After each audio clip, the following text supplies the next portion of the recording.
कांदा निर्यात शुल्क कमी झाल्याने धाराशिव जिल्ह्यातील शेतकरी आनंदी. जिल्ह्यात 15,600 हेक्टरवर कांद्याची लागवड.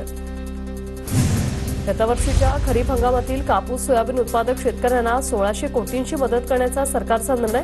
मदतीचे तातडीने वितरण करण्याचे कृषी आयुक्तांना आदेश. अमरावती जिल्ह्यातील बाधित पिकांसाठी 13 कोटी उपलब्ध. 2022 मध्ये पिकांचं नुकसान झालं होतं. 48,000 शेतकऱ्यांनी केली होती मागणी. परभणीत भाजीपाल्याचे दर वाढले. लसूण पाठोपाठ कोथिंबीरही प्रति किलो 400 च्या पार. अतिवृष्टीमुळे पिकांचं नुकसान झाल्यानं भाजीपाल्यांच्या दरात वाढ. अमरावतीत सतत होणाऱ्या पावसामुळे सोयाबीन पिकावर मोझॅक रोगाचा प्रादुर्भाव. सोयाबीनच्या उत्पादनात घट होणार असल्याचा अंदाज. शेतकरी पुन्हा चिंतेत. वाशिमच्या कृषी उत्पन्न बाजार समितीत गत आठवड्याच्या तुलनेत हळदीचे दर स्थिर. हळदीची 1,750 क्विंटल आवक. हळदीला 12,000 रुपये दर.